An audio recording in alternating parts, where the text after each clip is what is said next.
Sekarang kita akan coba lihat beberapa metode dari time series gitu ya. Nah, jadi contoh nih kalau saya punya datanya sudah digambarkan begini, ini data monthly misalnya gitu ya, data monthly ya. Kemudian dia ada sales-nya gitu ya. Ya ada sales gitu ya. Sorry, data daily, berarti bukan data monthly, data daily. Kemudian dia ada sales ya. 211 ya, oke lah data daily.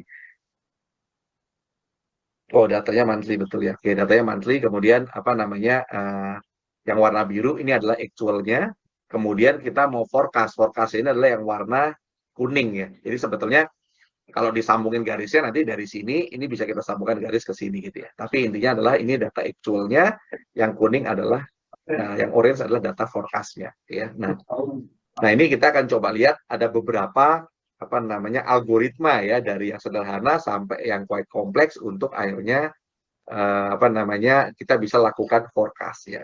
Jadi tadi teman-teman kalau misalnya aware bahwa data seperti ini ya, ini kan satu berarti apa yang bisa kita dapat nih kalau saya tiba-tiba lihat data visual saya seperti ini, maka saya tahu bahwa satu ini non stationary karena datanya dia ke atas terus gitu ya. Dan kemudian bisa jadi ini cycle-nya tidak terbaca misalnya, bisa jadi apa namanya seasonalnya juga kita tidak bisa baca gitu ya.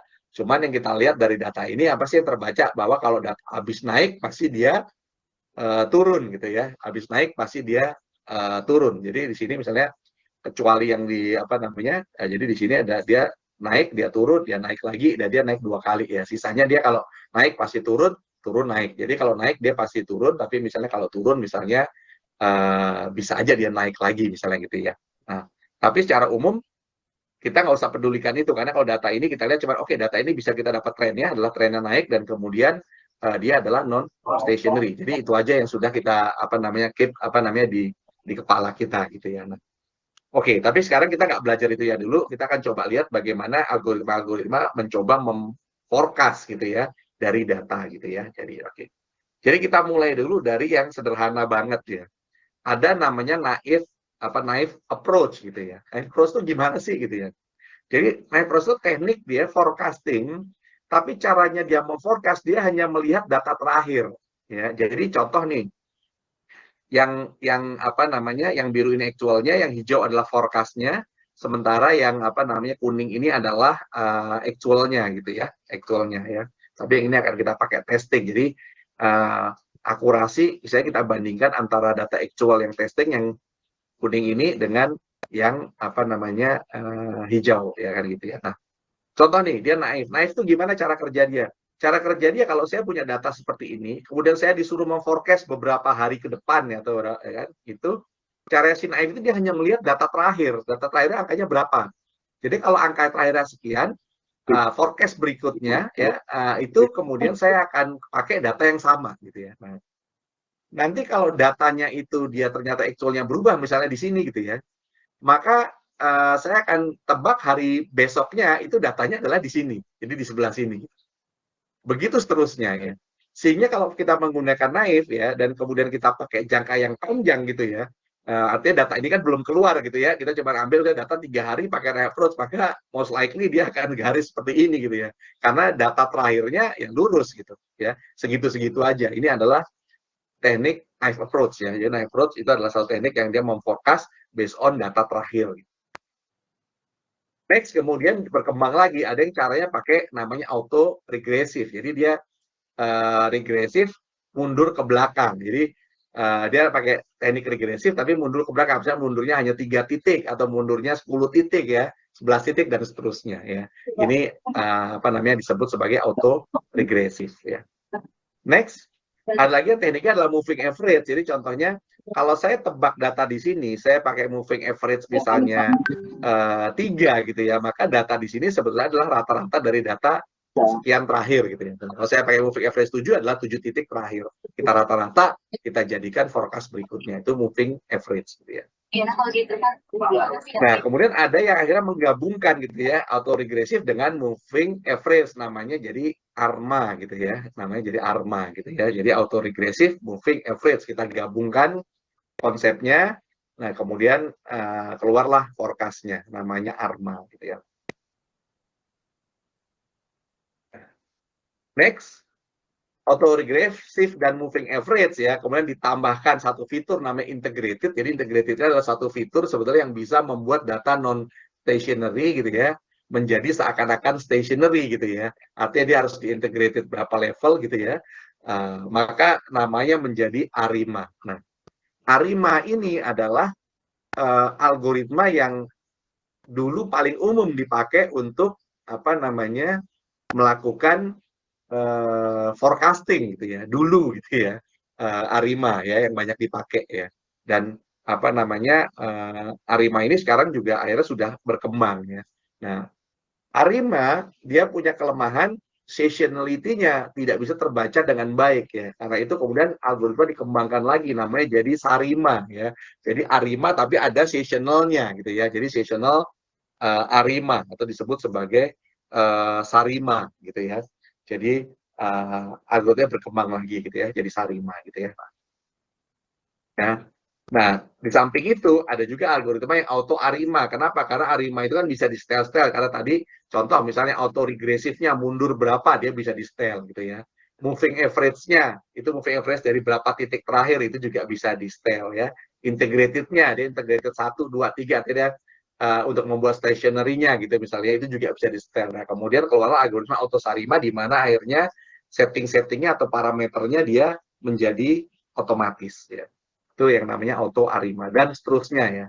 Nah, sampai ada algoritma-algoritma yang akhirnya dibuat secara khusus ya. Contoh, ada algoritma yang namanya Prophet gitu ya. Ini algoritma yang dibuat oleh timnya Facebook gitu ya untuk melakukan suatu forecasting ya di sebenarnya dipakainya ya di Facebook tadinya gitu ya. Forecasting di mana algoritma ini dia sudah cukup canggih gitu ya. Jadi artinya seasonality-nya misalnya seasonality weekly, misalnya kita punya data daily ya, seasonality weekly-nya, seasonality misalnya yearly-nya, itu udah terbaca otomatis. Trennya dia udah terbaca otomatis ya. Sehingga akhirnya prediksinya adalah gabungan dari pola-pola yang terbaca tadi. Itu adalah yang punyanya, yang keluar oleh Prophet ya.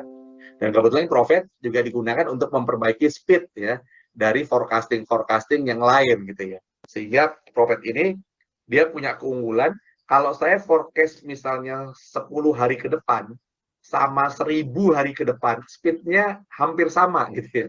Jadi ini memang dibuat satu untuk dia mengenali pola-pola yang lebih banyak dan kemudian speednya luar biasa gitu ya untuk forecasting ya kan. Jadi dia tidak punya masalah apakah data itu di forecastnya daily atau bahkan hourly ya atau bahkan per menit gitu ya. Dia tidak punya problem si Prophet ini ya. Nah, karena algoritma-algoritma lain seringkali kita untuk melakukan forecast misalnya daily terlalu heavy. Jadi akhirnya oke kita summary dulu jadi weekly gitu ya. Jadi sekarang saya summary dulu di weekly gitu ya. Baru kemudian nanti kita turunkan lagi menjadi daily gitu ya. Atau summary dulu di yearly-nya.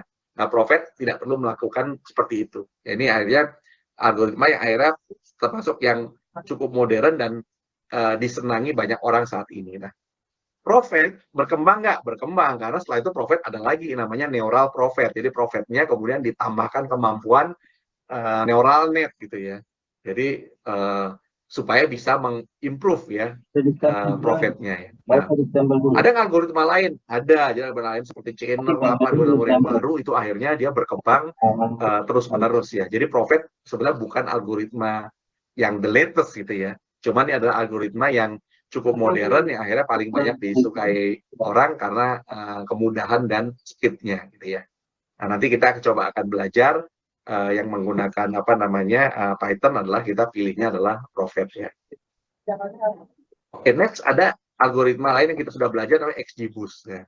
Cuman harus hati-hati XGBoost ini dipakainya biasanya itu adalah dia cross-sectional. Jadi datanya itu harus dibuat misalnya kolomnya. Jadi saya kalau mau forecast berdasarkan 10 hari terakhir ya kita punya 10 kolom ya H-1 sampai H-10 gitu ya untuk memforecast data hari ini gitu ya contohnya ya. Ini sih XGBoost gitu ya. Nah, next ada lagi yang namanya adalah T-Beds gitu ya. Jadi ini trigonometric seasonality ya. apa namanya juga menjadi pengembangan, tapi ini sudah tidak terlalu populer ya, sudah jarang dipakai gitu ya. Nah, next ada yang ETS ya, dan ada algoritma-algoritma lain ya. Jadi ada namanya Arvima ya, ini LSTM. LSTM itu adalah long short term memory, ini adalah algoritma yang basicnya adalah deep learning. Jadi nanti kita juga akan coba ya menggunakan forecast, menggunakan LSTM, deep learning ya. Nah, gunanya apa? Kita belajar yang LSTM ini atau yang deep learning adalah supaya dari sisi bisnis kita harus paham bahwa kadang-kadang terminologi-terminologi teknis ya atau jargon-jargon itu sebenarnya buat bisnis yang penting asal saya tahu algoritmanya, saya tahu library-nya, saya bisa pakai, maka sebenarnya saya tidak terlalu care gitu ya.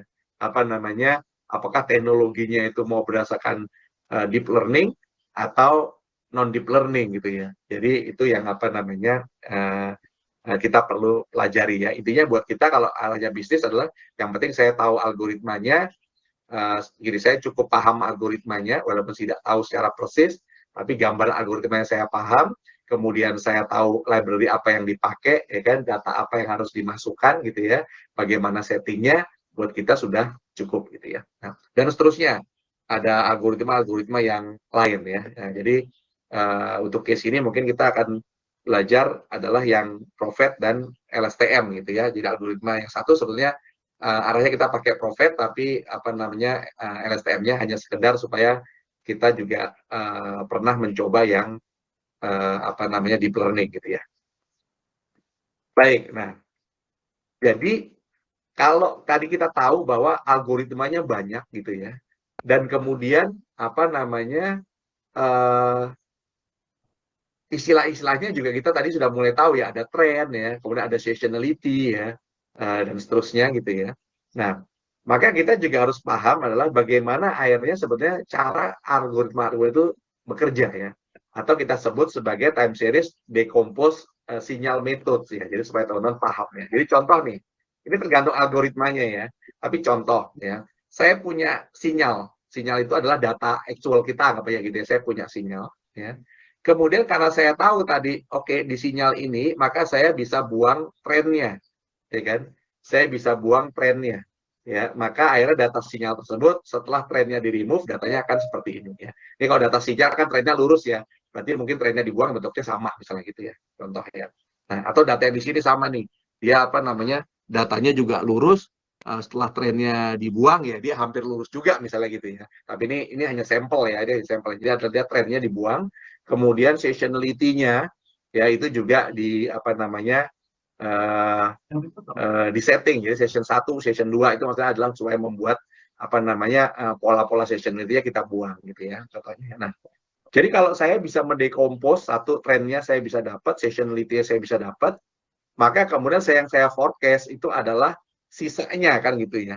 Ya, atau residunya gitu ya saya forecast, ditambah ya forecast residunya bisa jadi nggak tepat, tapi forecast trend dan forecast seasonality-nya itu akan tepat. Sehingga akhirnya sebetulnya terjadi setelah data saya pisah-pisah, ya ini algoritmanya bekerja, setelah itu saya forecast masing-masing, setelah itu saya gabungkan lagi, saya tambahkan lagi ya. Sehingga menjadi hasil forecast yang asli. Nah, cara kerjanya sebenarnya seperti itu. Tapi untuk algoritma-algoritma modern, kita nggak usah melakukan itu lagi, karena ini sudah dilakukan built-in ya, di dalam engine-nya. Cuman kita hanya perlu tahu bahwa apa sih yang dilakukan oleh algoritma ini gitu ya. Jadi sebetulnya dia mendekompos sinyalnya, kemudian ya apa namanya digabung kembali ya sinyalnya tersebut gitu ya.